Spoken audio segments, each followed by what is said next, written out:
Here is how you can crisis-proof your nonprofit in 3 simple steps. Nonprofit leaders, can I be real for a second? We're always juggling a million things, fundraising, programming, paperwork. The last thing we need is another to-do list. But let me tell you something. Nothing throws off a mission faster than a crisis you're not ready for. I've seen it happen. Power goes out, no plan. A client emergency, everyone's looking around like, what do I do now? Hi, I'm Gertha with OWIG Risk Management. I run a nonprofit and also a risk advisor that specializes in working with nonprofits. So today I'm giving 3 simple steps, 0 cost ways to crisis-proof your nonprofit. So let's go. If you're new to this channel, make sure you like, subscribe, and you also know that I like to start things off with steps. So step 1, figure out who is doing what in an emergency.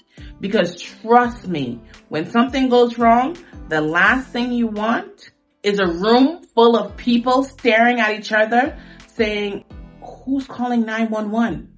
Here's what you need to do. Assign 3 key roles. First, you need a crisis coordinator. That's the go-to person who makes decisions. Second, you need a communication leader. That's the one who contacts staff, clients, or emergency services. Third, you need a safety officer. That person is responsible for evacuations and keeping people safe. This does not have to be fancy. Grab a sticky note, write their names down, and boom, you've got a crisis team. Now put it somewhere your staff can actually see. Not buried under an 80-page manual no one is going to read. Second, create a 1-page emergency cheat sheet. Pop quiz. If something happens right now, where's your emergency plan? If you're thinking it's in a binder somewhere, then we have a problem. Here's the fix. Create a 1-page emergency cheat sheet. That's it. Just 1 page with 3 simple things.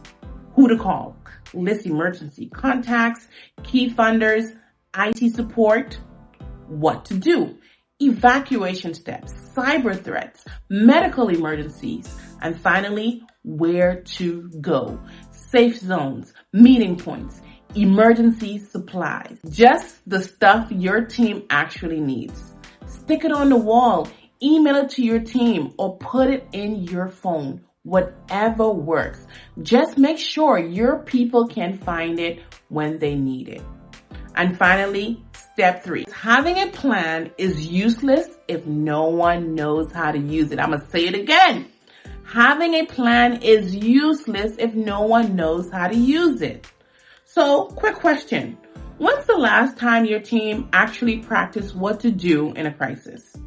If the answer is never, does talking about it count? We listen, but we don't judge. Here's how you can fix it in 5 minutes. Pick a random emergency, power outage, fire, data breach. Ask, what's the first thing we do to your team? Have your team walk through the steps. No pressure, just practice. Remember when we were in kindergarten, they used to have the fire drill? It's just like that. It's like a fire drill. Awkward at first, but it gets easier. And when a real crisis happens, you'll be ready. And that's it. 3 simple steps, no cost way to crisis-proof your nonprofit.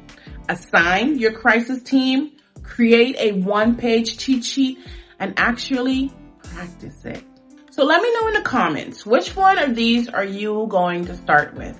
And if you don't know where to start, reach out to us here at OWIG Risk Management. And if you want a free emergency plan, please drop a comment below and I'll send it your way. Oh, and if this was helpful, please make sure you share with other nonprofit leaders. Subscribe for more risk-proofing tips. You got this. See you in the next video.